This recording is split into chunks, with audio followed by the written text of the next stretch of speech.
প্রসব করার সময় যে ভুলগুলো কখনোই করবেন না, যদি করেন তাহলে দুনিয়া এবং আখিরাত উভয়ের জন্যই আপনাকে ভয়ঙ্কর বিপদ ডেকে নিয়ে আসবে। দুনিয়ারও অকল্যাণ হবে এবং পরকালের জন্য আপনাকে আল্লাহ পাক অকল্যাণের মধ্যে রেখে দিবেন, জাহান্নামের মধ্যে ঢুকিয়ে দিবেন, কবরের মধ্যেও আপনার আযাব হবে। এজন্য পেশাব করার সময় বা প্রস্রাব করার সময় আপনি সতর্ক থাকবেন এই বিষয়গুলো মেনে নেওয়ার জন্য। এক নম্বরে, আপনি কখনো কোনো গর্তে প্রস্রাব করবেন না। আল্লাহ রাসূল সাল্লাল্লাহু আলাইহি ওয়াসাল্লাম হাদিসের মধ্যে বলেন যে গর্তের মধ্যে বিভিন্ন জিনেরা বসবাস করে, বিভিন্ন দুষ্টু জিন বা ভালো জিন, এই সমস্ত জিনগুলো সেখানে থাকে, তারা বসবাস করে।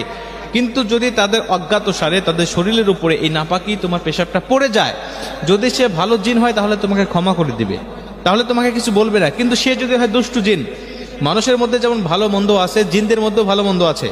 মানুষের মধ্যে ভালো মানুষ আছে যারা মানুষকে ক্ষমা করে দেয়, আবার কিছু মানুষ আছে সামান্য ভুলের জন্য মানুষের উপর অ্যাকশন নেয়, তার প্রতিশোধ নেওয়ার চেষ্টা করে। জিনদের মধ্যে ঠিক অনুরূপ। আপনি জানেন না, আপনি না জেনেই তো প্রস্রাব করেছেন, কিন্তু এও আপনার ক্ষমা করবে না। সে আপনাকে এমনভাবে জ্বালাতন করবে, আপনার উপর আসর করবে, আপনার পরিবারের উপর আসর করবে, বিভিন্নভাবে কষ্ট দিয়ে দুনিয়ার জমিনে আপনাকে ধীরে ধীরে শেষ করে দিবে।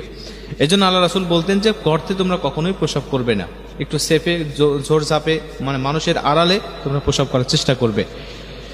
2 নম্বরে, আপনি কখনো দাঁড়িয়ে প্রস্রাব করবেন না। আল্লাহ রাসূল সাল্লাল্লাহু আলাইহি ওয়াসাল্লাম একাধিক হাদিসের মধ্যেই দাঁড়িয়ে প্রস্রাব করার কথা বলেছেন। হযরত ওমর রাদিয়াল্লাহু তাআলা আনহু থেকে একটি হাদিস বর্ণনা করা হয়েছে, তিনি বলছেন আল্লাহ রাসূল আমাকে বললেন, ওমর, হে ওমর, এদিকে আসো, লা তাবুল কাইম, তুমি কখনো দাঁড়িয়ে প্রস্রাব করবে না। দাঁড়িয়ে প্রস্রাব করলে এটা আল্লাহ রাসূল সাল্লাল্লাহু আলাইহি ওয়াসাল্লাম নিষেধ করেছেন, কিন্তু বর্তমান বিজ্ঞান বলছে এর অপকারিতার কথা। বিজ্ঞান বলছে, বর্তমান গবেষক বলছে, যদি কোনো মানুষ দাঁড়িয়ে প্রস্রাব করে তার যে ক্ষতিটা হবে এটা অকল্পনীয় ক্ষতি।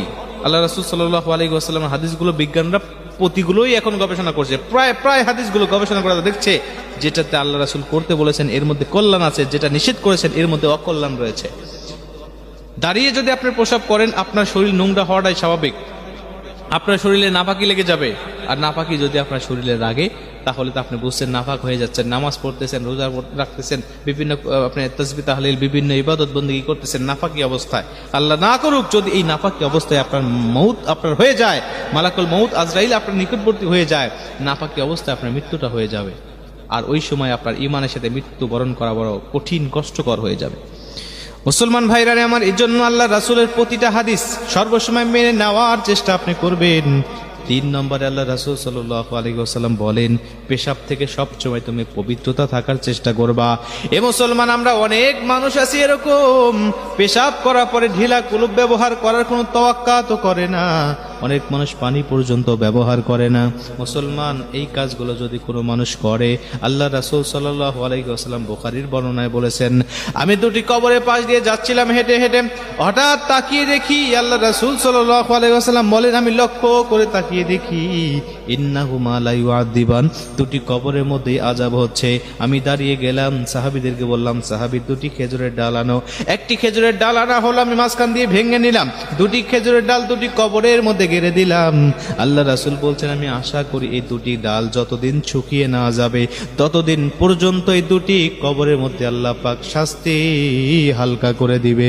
জোরে কোন সুবহানাল্লাহ, শাস্তিটাকে হালকা করে দিবে। আল্লাহ রাসূল বললেন, সাহাবীরা শোনো, এই যে 2টি কবরের মধ্যে আযাব চলতেছে, তাদের কোনো গুরুতর অপরাধের কারণে আযাব হইতেছে, বিষয়টা এমন নয়। সিম্পল 2টি অপরাধ 2জন ব্যক্তি করেছে। আল্লাহ আমাকে জানিয়েছেন, একজন ব্যক্তি পেশাব থেকে পবিত্র থাকতো না, আরেকজন চগলখুরি বেলা করে বেড়াইতো, একজনের কথা আরেকজনের কাছে বলতো। এই যে 2জন মানুষের মধ্যে কবরের মধ্যে আযাব হচ্ছে, তার মধ্যে 1ম নম্বরে সে পেশাব থেকে পবিত্র থাকতো না। আমরা অনেক মানুষ এই নাপাকি নিয়ে চলাফেরা করি, পেশাব থেকে পবিত্র থাকতে চাই না। আল্লাহ রাসূল বলেছেন, কবরে যে আযাব হওয়ার 1ম নম্বর যে কারণ, সেটা হলো মানুষ যদি পেশাব থেকে পবিত্র না হয় ও অন্যান্য নেক কাজ করেছে, ভালো কাজ করেছে, শুধু এই একটা অপরাধ থাকার কারণে আমার আল্লাহ রাব্বুল আলামিন কবরের মধ্যেই ওকে বিভিন্ন আযাবের মধ্যে গ্রেফতার করে ফেলে।